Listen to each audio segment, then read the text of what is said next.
Kemudian tim opsional tuh memberikan tembakan peringatan, ya dar. Seingat saya 3 kali tembakan peringatan. Kemudian itu malah putar balik kapal itu. Saya lewat darat, saya lewat laut. Laut, oke. Abang kok berani sekali? Kenapa bang? Kenapa saya tanya kenapa? Kalau nggak salah Gondrong ini memelihara buaya di sekitar situ. Jadi memang sengaja. Ada buaya ya? Itu dia.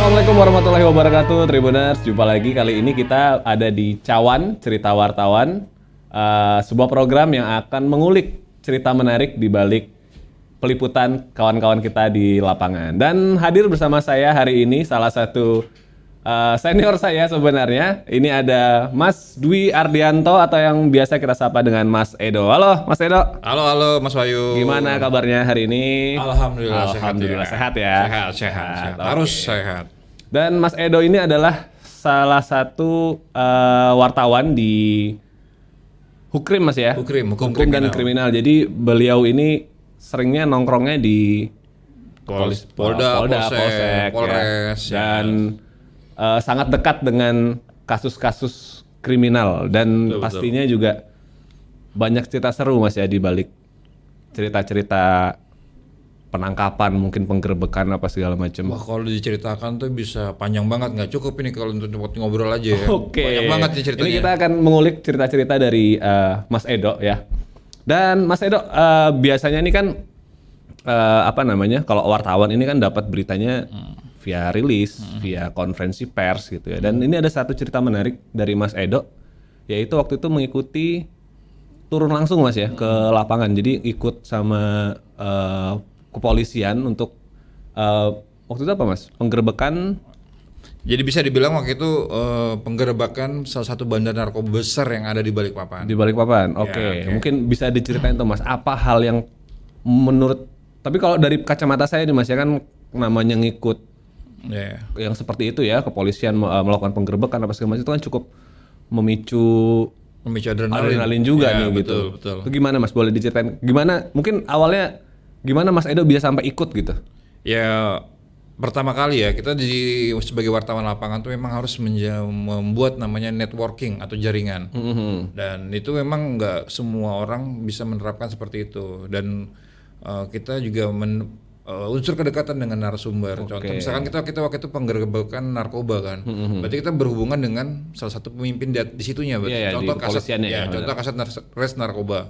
Saat itu Satgas Narkoba Polresta Balikpapan. Saya mencoba berkomunikasi, menjalin keakraban, pokoknya menjalin komunikasi lah dengan beliau. Kemudian pada suatu ketika saya dikontak, Bang, kita mau ada penggerebekan di salah satu bandar narkoba. Itu memang salah satu bandar narkoba yang di Karyangau itu terkenal licin dan sampai saat ini pun belum bisa ditangkap. Oke. Oh, berarti sampai saat ini belum bisa ya? ditangkap. Oke.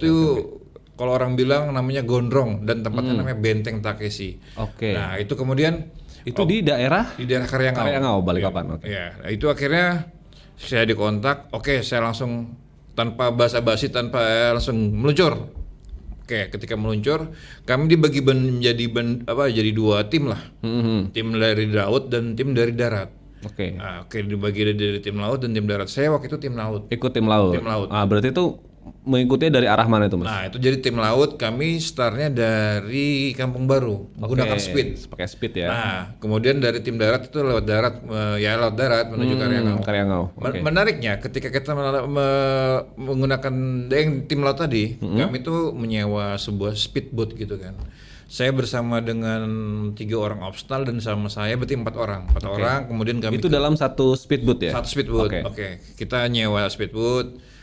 Mereka nanya motorisnya nanya mau kemana, mau nyebrang. Oke. Ketika di perjalanan kita basa-basi, ini salah satu opsional. Itu daerah mana itu? Oh, itu daerah Karyangau. Oh, bisa gak kita jalan-jalan dulu sebentar ke sana, mau lihat-lihat kayak mana sih daerah sana kayak gitu kan. Itu sebagai trik ya? Trik. Oke. Jadi emang motorisnya nggak tahu kalau emang itu. Jadi kita kayak udah di pas itu langsung kayak jalan dulu kita ke sana ke Karyangau.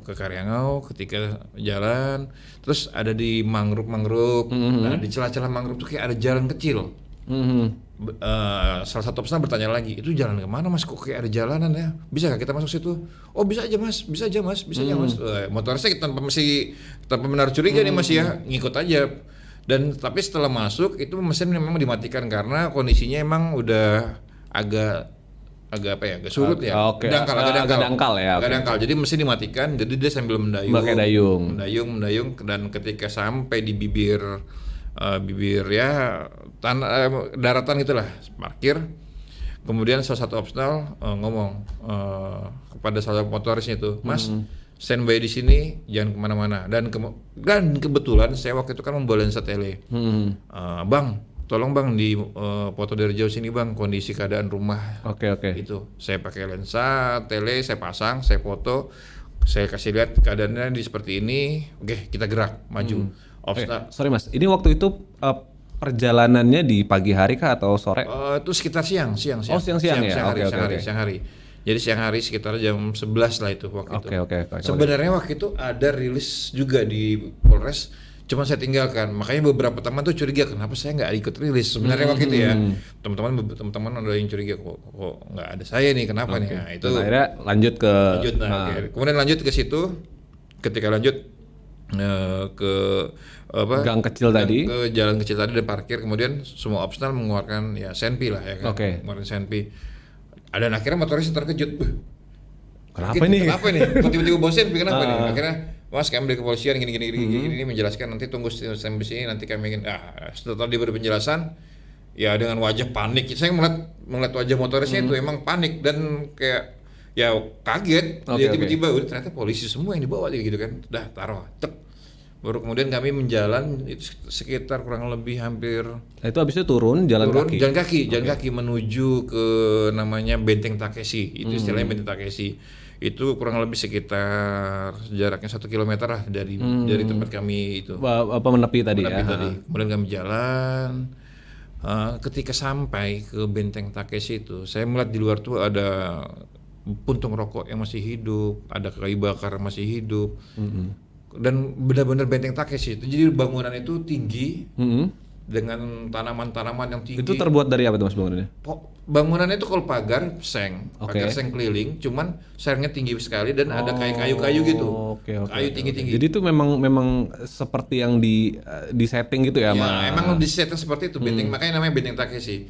Dan pintu masuknya itu lebih kecil, lebih tinggi meja ini menurut saya. Dia lebih kecil banget. Cuman segini. Mungkin biar dikira kandang ayam mungkin atau itu apa. Itu masih segini. Ketika saya masuk, di dalam tuh kayak labirin. Jadi banyak kelokan, kayak labirin, benar-benar kayak labirin. Kemudian dan itu pintunya memang terbuka kah atau? Itu dari belakang terbuka. Nah, nih terbuka kan? Terbuka. Kemudian kami masuk dari tim laut kan, tim darat sudah merapat juga dari darat. Dari atas ya? Dari darat. Nah, kemudian ketika kami merapat mencoba masuki semua ruangan, di semua ruangan semua tim nasional memeriksa dengan menggunakan senjata. Saya karena saking excited ya, adrenalin saya terpacu, saya tuh nggak pakai pengaman, saya nggak pakai ini, saya cuma bawa kamera. Saya perhatikan lama-lama. Setelah itu selesai, video itu selesai, saya baru perhatikan, saya kok nggak bawa kayak apa-apa, saya cuma bawa kamera. Ini kalau terjadi adegan tembak menembak, saya juga agak ini ya gitu. Itu apakah tidak disediakan atau memang lupa aja Mas Edo nih? Karena memang kalau waktu itu kita bawa malah takut ketahuan sama, jadi malah tercium kan, terendus. Jadi waktu itu emang benar-benar kayak baju biasa, semuanya pakai baju biasa. Pak Ade pakai songkok, biasa kayak gitu. Mau nyebrang gitu. Nah kemudian ketika menyelusuri ruangan satu persatu, di dalam rumah itu ada sebuah, di dalam Benteng Takeshi itu ada sebuah rumah mewah. Itu padahal kalau kita perhatikan itu jauh dari peradaban. Ya, maksudnya tempatnya agak ke dalam lah ya. Dari laut pun agak ke dalam, dari daratan pun agak jauh. Jauh banget, iya. Tapi di dalam situ rumah itu kayak ada peradaban. Rumahnya tuh ada 4 kamar dan 4-empatnya pakai AC dan masih hidup. Kemudian saya naik sama tim opsional. Karena saya nggak bawa senpi, saya selalu menempel. Saya selalu menempel dengan opsional. Takutnya terjadi apa-apa kan. Paling ini saya mendapatkan perlindungan. Saya selalu menempel di belakang mereka. Saya nggak berani juga di depan mereka. Saya selalu nempel di belakang mereka. Ketika mereka naik, saya ikut naik. Pas sampai lantai atas itu ada sebuah ruangan yang penuh sofa itu kayak ada juga kayak lampu disco zaman dahulu tuh. Iya, lampu kaca itu ya. Lampu kaca itu. Kemudian naik lagi ke atas sedikit, nah itu ada menara pengawas. Menara pengawas itu ada kipas angin dan itu masih hidup. Jadi dari menara pengawas itu kita bisa memantau keadaan dari laut maupun dari darat. Oke. Nah, menariknya setelah kami mengubek-ubek lah kasarnya, mengubek-ubek semua, karena itu kayak macam labirin di dalam itu, banyak labirinnya di dalam. Setelah kita mengubek-ubek dan semua, ini tim darat kan belum masuk nih. Jadi kita masuk dari belakang. Itu di, pintu depannya itu adalah pintu besi yang tebalnya segini. Oh. Segini, pintu besi. Itu pintu yang ada di sisi laut. Lain, sisi darat. Oh, sisi darat. Itu jadi pintunya tebal dari besi, Oke. kemudian diganjel balok yang ukurannya sebesar ini.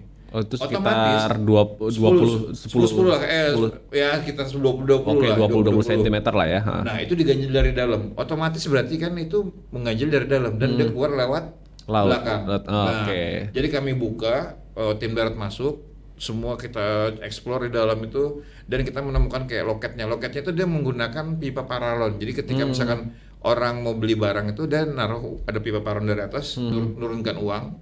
Dan dari bawah itu pakai pancingan, ngasihkan barang-barang ya narkoba itu melewat pakai apa namanya? Pancingan itu untuk dorong ke atas. Oke.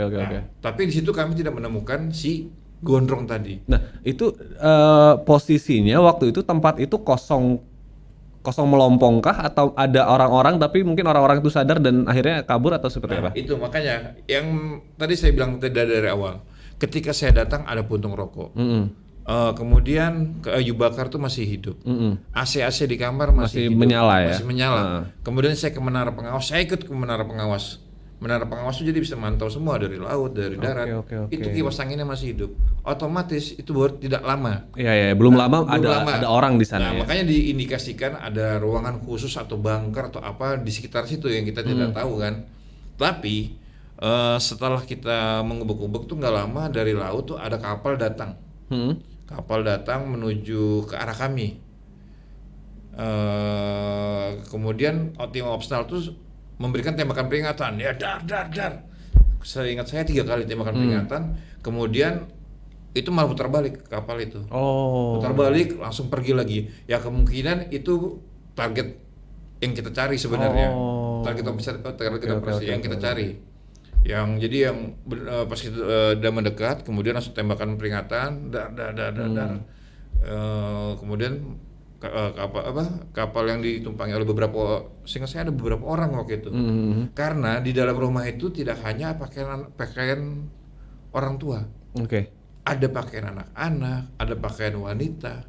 Otomatis itu kayak semacam rumah keluarga. Ada perlengkapan rumah tangga. Berarti ada dapurnya, ada kamar mandinya. Kamar mandi lengkap. Oke. Lengkap. Dan ada ruang tadi saya bilang ada ruang entertainnya mereka. Ada blender, kan itu jarang dong. Iya. Tas-tas juga dijejer dan itu lemarinya mewah. Dan itu menemukan barang bukti kah atau gimana, Mas? Itu kita hanya menemukan beberapa barang bukti ya kayak semacam pipet. Berarti ada melakukan pencarian. Cuman memang kami indikasikan karena ini gondrong ini dari dulu sampai sekarang sangat sulit tertangkap. Mungkin ada kebocoran atau seperti apa. Jadi kami memang waktu itu belum mendapatkan apa-apa. Tapi di selain itu, selain di tempat itu, saya juga sering melakukan kegiatan. Melakukan ikut. Berarti sebenarnya penggerebekan yang di Karyangau ini bukan yang pertama kali, atau itu yang pertama, tapi habis itu ada yang lain lagi atau gimana? Itu udah yang kesekian kalinya. Cuma mungkin di dalam sudut pandang Mas Edo ini adalah salah satu yang rada mencekam lah ya. Nah, yang buat saya mencekamnya itu ketika selesai. Oh, malah setelah selesai dari itu teman-teman cerita kan, teman-teman opsnal, teman-teman yang di lapangan cerita, "Bang, abang tadi lewat mana, Bang?" "Saya lewat darat, saya lewat laut." Oke. "Abang kok berani sekali?" "Kenapa, Bang?" "Kenapa?" Saya tanya kenapa. Kalau nggak salah gondrong ini memelihara buaya di sekitar situ. Jadi memang sengaja. Ada buayanya? Itu dia bilang sengaja untuk supaya itu ketika ada yang mendekat gitu. Ada itu dia bisa memerintah buaya atau bagaimana ini? Yang nggak tahu, biar mungkin ya untuk nakut-nakutin mungkin ya. Seperti itu bilang. Abang nggak tahu ada buaya? Nggak tahu, saya bilang. Ya karena saya saking excited dan adrenalin, ya itu mengalahkan rasa semuanya. Iya, karena dalam kepala saya ini udah kayak mungkin kalau film itu kayak film apa ya? Jadi kayak masuk ke markas musuh markas gitu-gitu musuh ya. gitu. Dan tuh kan di dalam hutan mangrove berarti Mas ya? Arah masuknya hutan mangrove, Berarti arah di masuknya. dalam itu tanah Nah, setelah masuk hutan lapang mangrove, gitu. baru tanah lapang. Tanah Oke. lapang. Tanah lapang yang cukup luas, kemudian ada bangunan. Bayangkan di tengah jauh dari darat, ini jauh dari daratan, jauh dari perairan, tapi ada bangunan megah di dalamnya. Nah, itu dari bibir mangrove kiloan. itu sekitar 1 1 kiloan. kiloan berjalan, kami berjalan 1 kiloan itu. Berarti setelah menepi kemudian tuh jalan 1 kaki kilo, 1 kilo. baru itu menemukan sebuah pintu masuk kita itu. Oh, jadi ada pagarnya dulu gitu ya. Nggak ada pagar, dia langsung ke rumah benteng. Oh, langsung ke pakai rumah sih. itu? Itu saya bilang tadi, pintu masuknya mungkin sekitar 40 cm. Oke. Kita tunduk pun benar-benar press badan satu badan. Oh. Di dalam itu. Pokoknya di dalam tuh kayak labirin, kita masuk ketemu salah ini. Pokoknya kayak di dalam tuh kayak labirin. Dan itu memang bukan pengalaman Yang pertama ya. bukan. Nah, ada cerita menarik apa lagi nih Mas di balik ketika Mas mengikuti Edo mengikuti Oke. penggerbakan-penggerbakan ini? mungkin salah satunya ketika saya pernah mengikuti, saya sama salah satu kaset juga, kaset narkoba. Bang, kami mau ada tangkapan nih bang. Oke. Saya di mobil berdua dan tim opsional tuh udah nyebar juga. Ada informasi ini di salah satu, dia lagi mau transaksi di salah satu mall di Balikpapan. Kami kejar di parkiran, rencana mau transaksi. Iya. Tiba-tiba pas kami baru sampai parkiran, info 10 ya dengan bahasa sandi mereka. 10.2 posisi terakhir, 10.2 namanya posisinya. Posisinya udah bergeser nih. Udah roda berputar, udah bergeser. Udah bergeser nih. Terduga pelakunya ini ya. Kemudian jalan, kami langsung ngebut juga, saya ngikutin sambil video. Kemudian sampai di BDS, tim langsung menyergap dari belakang. Terus dia sempat melempar barang bukti, karena narkoba itu harus melekat barang bukti. Jadi melempar, sempat kita ambil, kemudian kita bawa ke satu tempat. Itu kurang lebih sekitar dari jam 2 sampai jam 5 sore diinterogasi oleh teman-teman opsional. Saya ikut itu. Saya jadi tahu. Jadi itu memang dibawa ya si pelaku. Ya, pelaku itu yang terduga pelaku tadi yang membawa paket tadi itu dibawa ke satu tempat dan diinterogasi oleh opsional dari Res Narkoba Polres Balikpapan, diinterogasi segala macam. Itu saya ngikut sekitar dari jam 2 sampai saya WhatsApp istri juga. Sore lama, aku kayaknya agak lama Lagi ikut. karena lagi ada jadwal gitu ya. Tetap harus ngasih tahu kan. Iya. Ini kenapa belum pulang? Saya lagi ikut gini, saya jelaskan. Itu dari jam 2 sampai jam 5. Akhirnya dia, kalau kita bilang nyanyi, dia ngomong dapat barang dari siapa. Oke. Akhirnya dia mengakui ya. Dan akhirnya setelah maghrib itu, karena ada juga rencana penangkapan di Samarinda, tim dibagi menjadi 2 tim. Akhirnya saya yang mengikuti tim yang tadi bosan ketangkap itu. Dia ambil barang di salah satu tempat di sekitaran, ada kuburan di sekitaran Balikpapan kota lah. Sekitaran situ, kuburan Balikpapan kota. Dia ngambil barang dari situ. Dia ngomong gitu. Saya ngambil barang di situ. Oke. Akhirnya saya kasat dan kasat dan 2 orang, berempat sama saya dan 2 orang opsional lainnya. Karena tempat itu kecil dan pemukiman penduduk, soalnya kalau pakai dengan tim opsional yang besar menimbulkan curigaan kan. Iya. Dan gampang kedetek, takutnya pada saat kita datang malah kabur itu. Oke, akhirnya dibagi 2. Saya sama kaset di belakang dan tim 2 itu dari depan. Dan saya ngikutin betul-betul lari. Itu sambil bawa kamera Mas ya. Sambil bawa kamera. Bayangkan saya sambil tangan kanan bawa kamera yang DSLR, tangan kiri handphone ini. Oke. Karena kebutuhan itu ya. Kebutuhan reportase ya. Kalau bisa 3 mungkin 3 satu lagi ya. Oke, kayak gitulah. Pokoknya kurang lebihnya seperti itu. Sambil lari. Kemudian di satu rumah yang emang dicurigai itu kan. Ketika didobrak, tak, ada 2 orang di tempat tidur dan lagi mungkin kalau kita bilang lagi ketinggian, lagi bisa teler ya. Lagi teler habis pakai gitu kan. Terus tapi memang dari yang kita tangkap tadi yang di BDS tadi ngomong dia ngambil barang sama ini, dia ngeletakkannya di atas televisi. Di atas televisi ditutupin kain. Kita buka dan memang ada beberapa pocket di dalam situ. Jadi ini si pelaku ini juga udah nggak bisa ngapa-ngapain ya karena lagi tinggi tadi lagi posisinya, tinggi lagi tadi ya. teler tadi lah. Ah. Dan itu emang sesuai deskripsi yang kita tangkap sebelum, yang ditangkap sebelumnya oleh tim Opsnal. Kalau bahwasannya barang itu ada di atas TV dan ditutupin kain. Oke. Dan kita buka benar Benar ada di situ. Oke. Dan itu emang langsung ya kan tanpa perlawanan langsung kita bawa, tapi terus kemudian diinterogasi lagi pendalaman, dia dapatnya di sini. Itu pun saya masih lanjut lagi sampai malam. Oke. Saya dari pagi sampai malam masih lanjut lagi. Jadi ada pendalaman, dia mau ngambil di sini. Kita ngikutin lagi, cuman ketika kita ikutin lagi dia ngambil yang kemana pendalaman selanjutnya. Cuman yang ternyata yang kita datangin lagi ini ternyata emang tidak ada di tempat. Jadi memang pengembangan itu nanti dilanjutkan lagi lain nanti.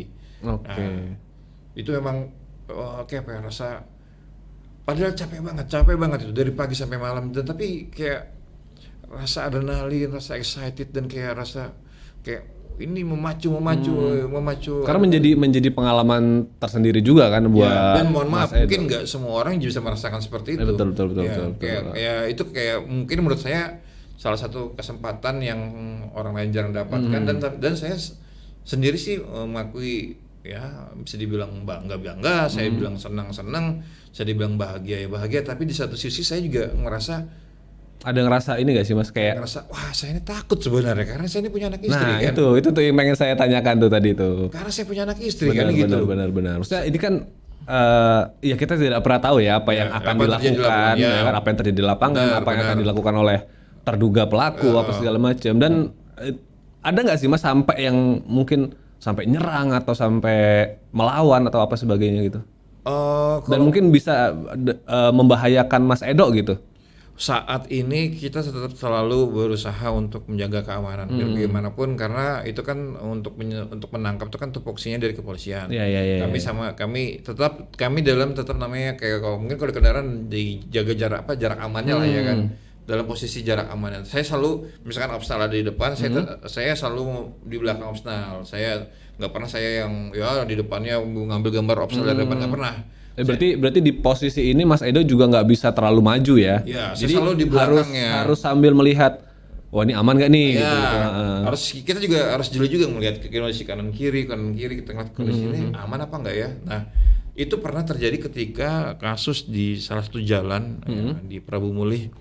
Itu juga kami mantau dari lama, udah mantau sama tim Opsnal udah mantau dari lama, diajak juga, bang mau ikut bang gini. Oke, gas. Akhirnya langsung gas berangkat tanpa mikir panjang. Kayaknya memang Mas Edo seneng nih yang senang banget. Saya kayak gitu, kayak ini menurut saya kayak wah ini kayak nggak tahu, saya ngerasa kayak sesuatu yang berbeda aja.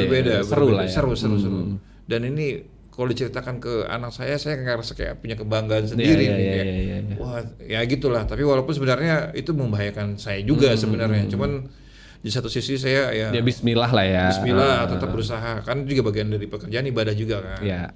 Terus kemudian itu di salah satu jalan Prabu Mulih, kita tim Opsnal itu memantau.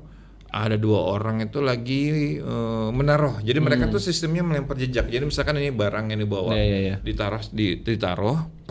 Kemudian mereka pergi, dipoto, dia ngasih tahu posisinya di sini seperti itu. Nah, ketika ada orang yang mendatangi itu, kami langsung ikut mengejar, wah betul-betul kebut-kebutan mengejar. Oh itu pelaku lari gitu ya? Pelaku yang menaruh ini udah lari. Udah lari dulu. Dia udah lari. Oh setelah naruh dia lari gitu. Lari foto terus ngirim ke bot yang ngambil barang.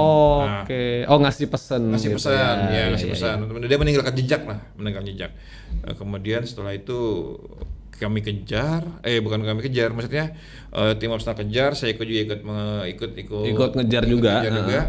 Itu tadi kejar-kejaran, dan salah satu anggota Opsnal tuh sempat ditabrak sama salah satu pelaku dan masuk paret dan patah kakinya. Oh. Sempat patah kakinya. Itu berapa unit Mas yang mengejar waktu itu? Waktu itu sekitar lumayan banyak itu sekitar 6 atau 8 orang sekitar itu. Oke, berarti itu ada beberapa motor ya. Dan itu pakai motor ya? Boncengan, selalu boncengan. Jadi kalau ada yang ditangkap dia langsung dibonceng 3 duduk di tengah gitu. Nah, habis itu setelah ditangkap, kemudian pengembangan dia bilang ngambilnya dari sini. Lakukan pengembangan, saya ikut lagi tuh. Sampai malam lagi, saya ikut lagi. Itu kejadiannya pagi. Sore. ambilnya di sini, di salah satu tempat di wilayah Karangrejo lah, Karangrejo. Oke, kita masuk. Saya ikut juga tuh sambil videoin masuk, dan pas ketika masuk kita satu persatu diperiksa, dan ditemukan wah itu banyak banget. Ada berapa Dan itu memang tempat bandarnya ya? ya salah satu bandar juga. Oke, Salah satu bandar itu ada berapa paket yang disimpan di beberapa tempat.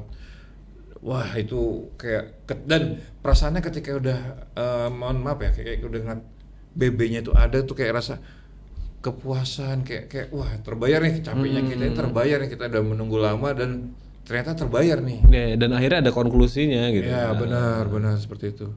Tapi nggak cuma di situ saja, banyak sekali yang udah pernah saya lakukan. Maksudnya Oke. kegiatan-kegiatan itu ya kayak contoh kayak di Balikpapan Barat itu kan di kawasan Gunung Bugis yang sampai saat ini pun terkenal dengan kawasan yang bisa dibilang kampung narkoba ya kan. Itu udah berapa kali saya pernah ikut kegiatan itu dari pagi sampai malam. Ada nih menarik nih, pernah kami melihat 2 orang ibu-ibu boncengan dan satu membawa anaknya. Menurut sambil minum ya. Iya, silakan Mas Edo. Kayaknya Saking berapi-apinya jadi berapi-api ini harus ya, ademin dulu. Agak haus nih, ya gue haus nih. Jadi Oke, lanjut Mas Edo. ketika ngeliat gerak-gerik ibu ini bonceng. Ini di Gunung Bugis tadi ya. Bugis. Oke. Ibu ini boncengan, kemudian membawa anaknya satu. Gerak-geriknya mencurigakan, langsung ditarik lah dengan anggota Opsnal. Dia tuh pertama kali menyembunyikan barangnya tuh di dalam jaket. Oke. Tapi dengan cepat kilat, bisa bayangkan dia naruh di mana?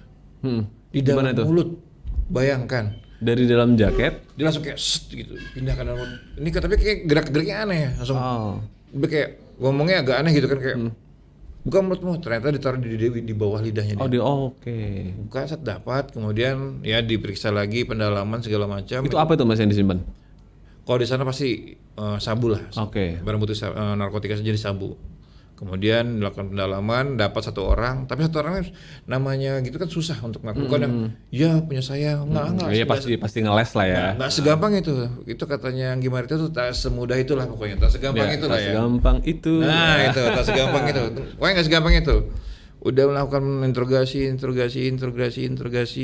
lama. Kemudian sekitar 2 jam sih sekitar 2 jam. Itu interogasi di tempat kah atau di tempat ya? Di tempat. Kemudian kita membawa Opsnal membawa terduga yang tadi dia bilang tadi ibu tadi ngambil dari barang ke A atau misalkan si A ini, kemudian A ini dibawa, kemudian menuju ke belakang bagian rumah kosong sebenarnya. Itu rumah kosong. Di dalam rumah kosong itu ada bungkus plastik hitam. Nah, pas kita buka di plastik hitam itu terdapat berapa gram sabu dan berapa klip dan timbangan. Berarti emang ada pengedar. Iya. Nggak sampai itu, keliling lagi kami. Yang anehnya saya juga menemukan di satu rumah sama Opsnal. Rumah itu kalau dari depan ditutup mati. Didobrak sama tim Opsnal, ikut saya masuk sampai atas. Kita temukan tuh di dalam kamar itu ada wifi-nya, ada PS-nya. Dan itu apakah rumahnya di tengah perkampungan? Di tengah perkampungan. Benar-benar di tengah perkampungan ya? Di tengah perkampungan. Makanya ya nggak tahu ya, mungkin masyarakat sekitar situ udah kayak mungkin hal itu sudah hal yang lumrah, udah yang biasa bagi mereka. Jadi untuk kayak saya juga pernah ke situ kayak malah mereka yang teriak lari lewat sini. Itu yang teriak tuh warga-warga situ loh. Lari ke mana sini, karena memang di Gunung Bugis itu jalanannya berkelok-kelok. Jadi ada kayak ada beberapa loket sana. Loket atas, tengah, bawah. Itu jadi kayak tempat mereka untuk melakukan transaksi untuk melakukan transaksi narkoba itu. Jadi kayak udah pasti rumah tadi itu kosong, di depan tuh kosong. Didobrak sampai atas tuh saya ngeliat ada wifi, PS, terus ya nggak seperti kayak di rumah kosong. Nah itu dari luar tampak seperti rumah kosong, tapi ternyata di dalam ada banyak fasilitas. Dan itu pelaku kabur lewat, itu sempat ada tembakan peringatan juga. Cuma pelaku kabur lewat pintu belakang, jadi kayak dia langsung. Nah itu susahnya di Gunung Bugis itu karena tadi saya bilang banyak kelokan, banyak kelokan, banyak jalan tikusnya banyak banget. Jadi dia lompat, itu kan malam sudah kan, tembakan peringatan sambil pas ketika ada yang mencuri tembak, langsung dia lari Nah itu nggak ketemu, cuman ada ketemu barang buktinya, ada beberapa poket juga di situ, beberapa paket sabu juga di situ. Jadi kayak ya banyak banget lah cerita-cerita, nggak cuma narkoba, banyak juga kayak Mungkin kasus-kasus kasus lain, kekerasan, kasus-kasus pembunuhan mungkin. pembunuhan tuh rekonstruksi, kita mengikuti kegiatan rekonstruksi seperti apa, kayak dia membunuh seperti apa. Jadi kita jadi tahu nih lebih Iya, kayak. iya. Jadi kadang orang-orang tuh nanya, gimana sih sebenarnya kayak keluarga Iya, gitu. iya, iya. Gimana sih sebenarnya Bu anehnya kematiannya gimana? Jadi dengan gamblang menjelaskan karena kita dia ada di posisi, karena tahu kan ceritakan seperti ini kejadiannya, Dan prosesnya akhirnya seperti ini. tahu bahwa apa ya, kayak di balik sebuah kasus tuh, wah kok bisa mikir begini ya orang-orang ini gitu lah ya kadang-kadang. Dan itu memang untuk memecahkan suatu masalah dan suatu kasus itu tidak segampang itu. Iya, iya, iya. Dan akhirnya ya apa, Mas Edo bisa tahu lah prosesnya di baliknya seperti apa. Kemudian apa ya? Ya itu memang jadi bagian dari pekerjaan juga Mas ya. Iya, benar. Tapi ada ini nggak sih Mas? Maksudnya kayak kekhawatiran gitu mungkin dari Mas Edo, takut nanti di luar seperti apa gitu. Kekhawatiran itu pasti selalu ada. Makanya saya kayak mungkin kalau di luar malah saya dikenal bukan sebagai wartawan, mungkin dikenal sebagai teman. Karena terlalu sering ya. Terlalu sering. Dulu kan saya gondrong banget nih kan, gondrong banget. Ya malah dibilang tim opsional malah karena sering bergaul dengan mereka. Kekhawatiran itu selalu ada, tapi makanya saya juga selalu berpesan kepada anak-anak sama orang tua sama istri juga, kalau ada yang nggak dikenal atau apa-apa hati-hati. Seperti itu tetap saya memberikan ya pokoknya pesan kepada anak-anak. Ya supaya tetap berhati-hati. Dan Kekhawatiran itu Mas pasti Edo selalu juga, ada. Kekhawatiran pasti selalu ada. Rasa takut itu pun selalu ada. Tapi kadang rasa takut itu dikalahkan oleh excited dan tadi Iya, itu. iya, iya. Keseruan tadi lah. Keseruan tanda kutip itu, tadi. ya, benar. Meskipun tuh keseruannya yang Mas Edo alami ini cukup berbahaya sih, apalagi kalau misalnya kita di kasus kriminal ya, terutama kan kita tidak pernah tahu apakah penjahatnya yang mau sebagai tersangka membawa senpi mungkin atau senjata tajam dan lain sebagainya gitu. Dan kalau dari Mas Edo sendiri nih, apa yang Mas Edo lakukan supaya bisa meyakinkan bahwa saya akan aman gitu ketika berada di lapangan? Intinya ketika saya turun ke lapangan, saya tetap berdoa. Itu yang pertama kali saya lakukan, berdoa. Kemudian saya meminta restu sama istri saya, doain saya.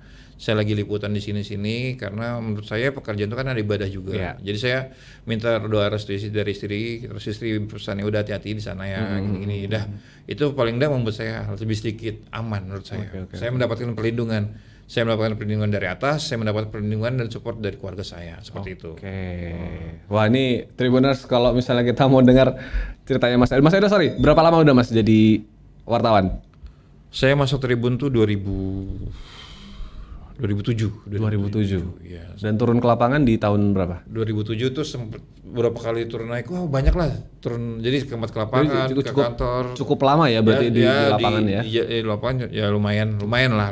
Oke, lumayan lama. Dan ya pastinya banyak banget cerita-cerita hal-hal yang sulit, hal-hal yang menarik, mungkin mendebarkan, membuat haru biru, mungkin juga banyak sekali Mas Edo ya. Banyak sekali. Dan mungkin ini ada lagi. Ini yang lagi rame nih, yang kayak kasus pencabulan yang di Uya-Kuya. Iya. Nah, sebelum penetapan tersangka, saya berada di rumah korban yang dijadikan tersangka itu selama 2 jam. Saya ngobrol eksklusif sendirian. Saya ngobrol, saya pengen tahu gimana. Jadi kayak ya itu menurut saya pengalaman yang nggak semua orang bisa didapatkan. Ya, dan itulah apa ya, nikmatnya menjadi seorang wartawan Mas ya. Benar. Jadi kadang kita tuh bisa melihat suatu kejadian, melihat suatu kasus dari itu sudut pandang yang berbeda. Benar sekali. Tapi ya itulah karena durasi kita. Wah, iya nih. Ini kalau ngomong sama Mas Edo nih bisa berjam-jam ini. Iya, karena Manchester United lagi. Oh jangan Mas. Oke. Oke, itu dia Tribuners obrolan kita bersama Mas Edo. Terima kasih banyak Mas Edo Sama-sama, Mas sudah Ayu. meluangkan waktunya buat ngobrol-ngobrol dan pastinya stay safe ya di lapangan, jaga kesehatan, jaga keamanan. Buat teman-teman wartawan yang lainnya juga. Oke, sekian cawan kita pada hari ini. Kita jumpa lagi di episode selanjutnya. Wassalamualaikum warahmatullahi wabarakatuh. Waalaikumsalam warahmatullahi wabarakatuh. Download Tribun X sekarang. Menghadirkan lokal menjadi Indonesia.